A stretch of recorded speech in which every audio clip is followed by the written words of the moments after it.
अस्सलाम वालेकुम जी, कैसे हैं आप सब। उम्मीद करता हूँ खैरियत से होंगे। मेरा नाम मोहम्मद इसार रज़ा है और आप मेरा यूट्यूब चैनल देख रहे हैं। तो जी, गवर्नमेंट कॉलेज यूनिवर्सिटी फैसलाबाद में फ़र्स्ट मेरिट लिस्टों की डेट्स ही एक्सटेंड किए जा रहे हैं और सेकंड मेरिट लिस्ट का कोई अता पता नहीं है। काफ़ी सारे स्टूडेंट्स इसी पे परेशान हैं। उसके अलावा कोटा की मेरिट लिस्टों में जो है वो कब लगनी है, उनका क्या जो है इंटरव्यूज़ वगैरह के लिए क्या शेड्यूल होगा, उसके ऊपर भी बात करेंगे। तो वीडियो को एंड तक क्लास में देखिएगा। और अगर आपने चैनल सब्सक्राइब नहीं किया तो जिस यूनिवर्सिटी फैसलाबाद की तमाम अपडेट्स हासिल करने के लिए हमारे चैनल को सब्सक्राइब भी कर लीजिए और उसके साथ साथ बेल आइकन भी प्रेस कर लीजिएगा। तो जी, बात करते हैं जिस यूनिवर्सिटी फैसलाबाद में सेकंड मेरिट लिस्टों और फर्स्ट मेरिट लिस्टों के एंड होने पे। उसके साथ साथ हम ये भी बात करते हैं कि ऐसा क्यों हो रहा है कि फर्स्ट मेरिट लिस्टें जो हैं वो डेट्स एक्सटेंड किए जा रहे हैं और सेकंड मेरिट लिस्टें नहीं लगाई जा रही।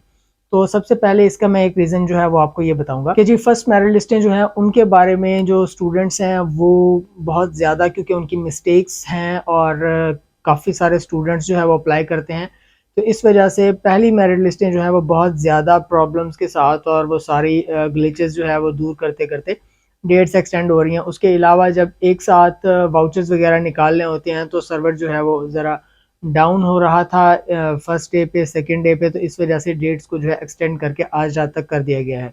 लेकिन मोस्ट प्रोबेबली आज रात को मेरिट लिस्टें ना लगें और कल फ्राइडे वाले दिन जो है मेरिट लिस्टें लगा दी जाएंगी, क्योंकि सेकंड मेरिट लिस्टों के लिए फर्स्ट मेरिट लिस्टों की तरह सैटरडे संडे का टाइम आपको प्रिपेयर होने के लिए दिया जाएगा, या अगर किसी ने करेक्शन वगैरह करानी है तो उसके लिए भी वो अपने आप को रेडी कर लेगा। तो जी, प्रॉब्लम ये नहीं है कि जिस यूनिवर्सिटी फैसलाबाद मेरिट लिस्टें डिले कर रहा है, प्रॉब्लम ये भी है कि एक तो जो सेकंड एनुअल वाले और फर्स्ट एनुअल वाले, इन लोगों में कंफ्यूजन था। उसके अलावा फर्स्ट एनुअल 2021 वाले जो स्टूडेंट्स थे वो भी लास्ट ईयर क्योंकि मेरिट्स हाई रहने की वजह से वो भी काफ़ी सारे स्टूडेंट्स ऐसे थे जो एडमिशन नहीं ले सके थे, मार्क्स ज़्यादा होने की वजह से भी।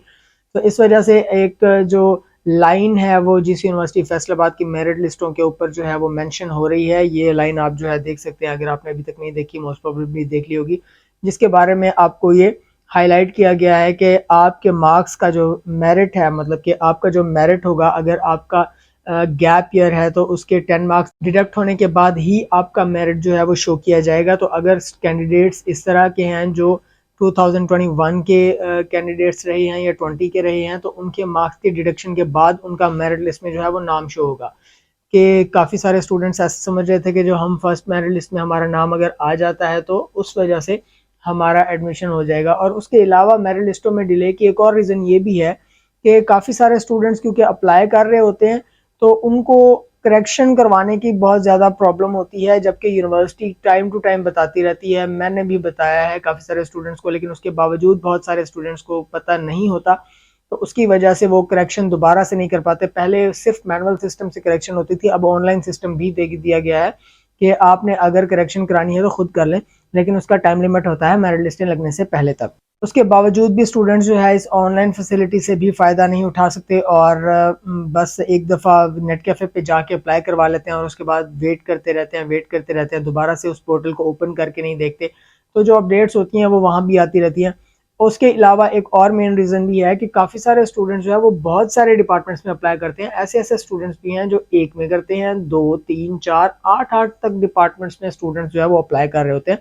तो मेरिट लिस्टें जब लगती हैं उसी हिसाब से उनका नाम अगर हाई होता है तो 3-4 मेरिट लिस्टों में, 5-6 में, एवरेज वाले में, और जहाँ जहाँ उनका मेरिट मीट कर रहा था वहाँ वहाँ नाम आ जाता है। अब इसका ये मसला होता है कि सारे के सारे डिपार्टमेंट्स में तो आपने ना ही एडमिशन लेना होता है ना ही आप ले सकते हैं। तो वो जो मेरिट लिस्ट का प्रोसीजर है, टाइम है, वो तो उतना रहेगा और किसी एक में आप एडमिशन ले लेंगे। इसी तरह से जैसे आप फार्म डी, और मैं अगले दिन ओटीटी का देख रहा था, ये आई थिंक आरआईटी का था, उसमें जो फर्स्ट नेम है उस कैंडिडेट ने आरआईटी या आई डोंट नो ओटीटी में भी अप्लाई किया हुआ था और फार्म डी में भी अप्लाई किया हुआ था।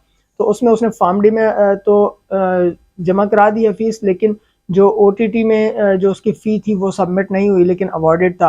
तो वो अपना टाइम लिमिट पूरा होने के बाद ही एक्सपायर होगा और इन ग्लिचेस की वजह से जो आईटी सर्विसेज को प्रॉब्लम्स आई हैं उसकी वजह से जो है इन्होंने डेट्स एक्सटेंड की हैं। अब मोस्ट प्रोबेबली जो सेकंड मेरिट लिस्टें हैं वो फ्राइडे वाले दिन नाइट में जो है लग जाएंगी, जैसे फर्स्ट मेरिट लिस्टें लगी थी, और मंडे से ट्यूसडे आपका जो फ़ी सबमिट कराने का जो टाइम पीरियड होगा वो होगा। उसके अलावा जिन कैंडिडेट्स ने करेक्शन के लिए एप्लीकेशंस दी थी खास तौर पर एक से दूसरे डिपार्टमेंट में शिफ्ट करने के लिए, तो वो कैंडिडेट्स भी उसी सेकंड मेरिट लिस्ट में अवार्ड किए जाएंगे। अवार्ड ऐसे होगा कि या तो नीचे एक लाइन आती है करेक्शन केसेस, तो करेक्शन केस के साथ उसको उसमें हाईलाइट किया जाएगा सेपरेटली, या फिर उनको मेरिट लिस्टों के अंदर ही मर्ज कर दिया जाएगा। तो ये तरीक़ेकार होता है। और उसके अलावा जो है जिनकी करेक्शंस होगी उनकी भी एडिशन की वजह से, एक से दूसरे डिपार्टमेंट में जाने की वजह से मेरिट लिस्टों में अप्स एंड डाउन्स आ सकते हैं। तो आप सभी से गुजारिश है कि आप थोड़ा सा जो है पेशेंस रखें और वेट करें कि आपका नाम मेरिट लिस्ट में आ जाए। घबराने की ज़रूरत नहीं है, क्योंकि कैंडिडेट्स बहुत सारे डिपार्टमेंट्स में अप्लाई कर रहे होते हैं, 4-4 5-5 में भी कर रहे होते हैं, तो इस वजह से वहां पर मेरिट लिस्टें नीचे आने में काफ़ी टाइम लग जाता है। अब बात करते हैं कोटा की सीट्स पे। तो काफ़ी सारे स्टूडेंट्स मुझसे पूछ रहे थे कि सर कोटा की जो लिस्टें हैं वो कब लगेंगी। तो कोटा की लिस्ट ऐसे नहीं लगती, क्योंकि इसमें परसेंटेज होती है, 1% कोटा, 2% कोटा, 5% कोटा, मतलब कि 1 सीट, 2 सीट्स और मैक्सिमम एलएलबी के लिए 5 सीट्स, एक उसमें जो लॉयर्स का कोटा होता है उसमें 5 सीट्स होती हैं। तो इस तरह से जो ये सीट्स होंगी, इसका मैं आपको तरीका बता देता हूं कि सबसे पहले आपको मैसेज आएगा। मैसेज जब आएगा तो आपने यूनिवर्सिटी आना है।